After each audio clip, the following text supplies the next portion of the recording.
There have been 21 property listings on the JSE since October 2010. Craig Smith, who's property analyst at Stanlib, joins us now for more. Craig, one gets the impression there's a lot of interest in the exchange and the JSE, a lot of listings, and that number, 21 listings since 2010, is this a growing trend? Is it going to fizzle out? So certainly there has been a lot of listings since October 2010.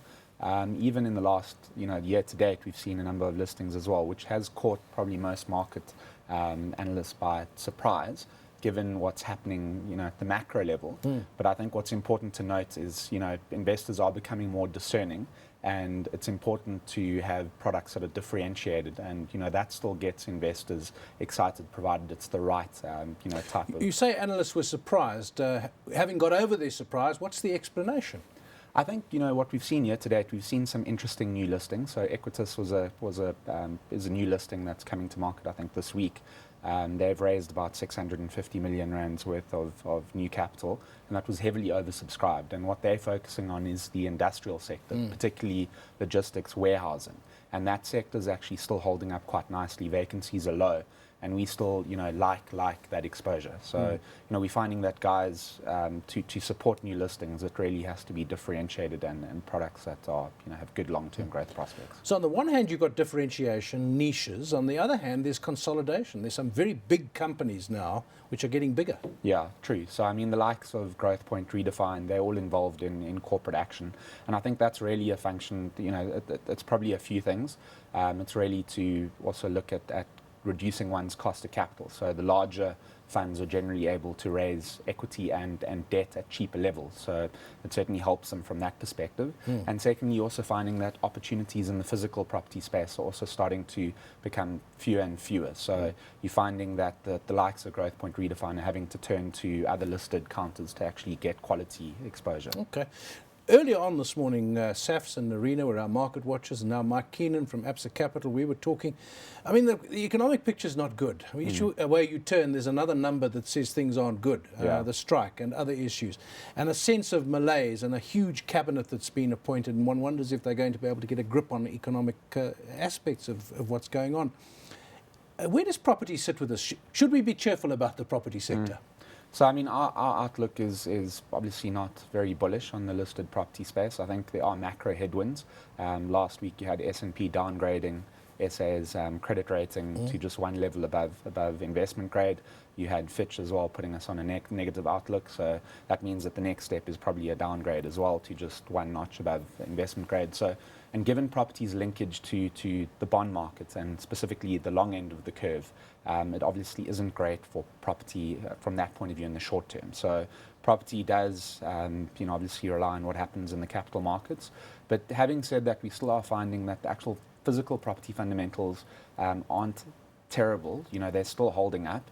We're finding that the companies are certainly able to grow their distributions ahead of inflation. You've got the sector probably growing distributions by about 8%, and the outlook is to grow distributions by 8%. So which is encouraging. It's above inflation, but I think the what to look out for is in 3 years' time. Obviously if it continues on this trajectory, then the spillover or the effect on property will come through as well.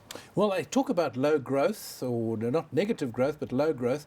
But the cranes are all around Sandton, so there's certain areas where there's certainly a lot of property, either new developments or refurbishments going on. So you are finding that in the office space. I mean, the office sector is a sector that we don't particularly like at Stanlib. Vacancies are in excess of 10%, particularly speaking to Sandton, where a lot of the activity is taking place. You're not finding that that's spurred by new demand. That's really spurred by existing occupiers of space that are looking for newer space. And what you're finding developers are able to do is they're able to either design or build buildings more efficiently, and so the occupants can actually use that space quite efficiently. So their overall cost of occupation isn't necessarily going up too much. And they're getting a nice brand new building in a great location. So we're seeing a bit of musical chairs in the office space, and we certainly aren't seeing any new demand for office space. What about the geographic location of the growth? I mean, Sandton, we've said, is growing further. I don't know where they're going to put all the cars that are coming in. They're talking about cycle lanes and that sort of thing. The Gautrain has made a big difference to Rosebank and to Sandton. What about the old CBD in Johannesburg? There's talk of redevelopment there. And the old CBDs in places like Cape Town, Durban.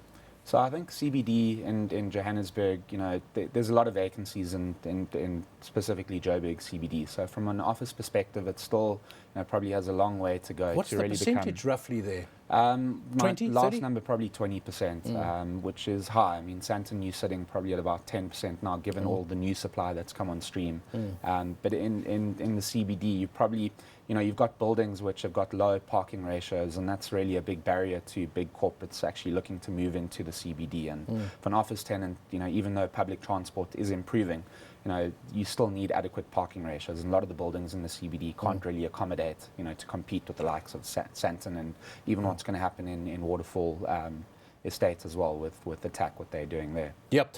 A person I know who's a developer in the CBD, taking old buildings, turning office blocks into residential accommodation, very successful. He said there's 3 problems in the city. It's parking, parking and parking.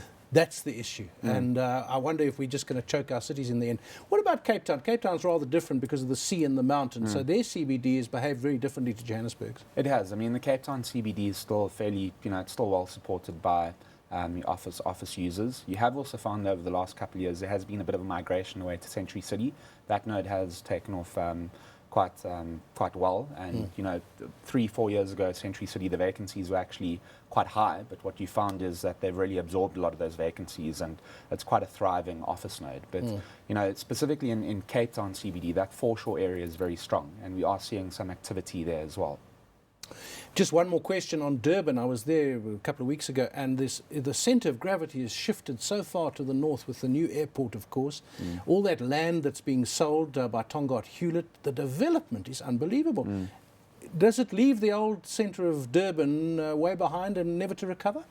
I think, there'll probably be a space. So you're finding in Durban, government is still a fairly big user of space, and it's unlikely that government as a tenant's going to migrate to Umhlanga, etc., where the rentals are certainly a lot higher. And I think, from government's point of view, it obviously makes sense to support the old CBDs as well, to try to create some activity around there. But you certainly are finding that most of the large funds are, moving their exposure to, the north of specifically in offices. Yep. But what you are finding is there is also, significant potential for industrial development close to the Johannesburg CBD. So hopefully that will have a spillover effect, in the CBD down the line as well.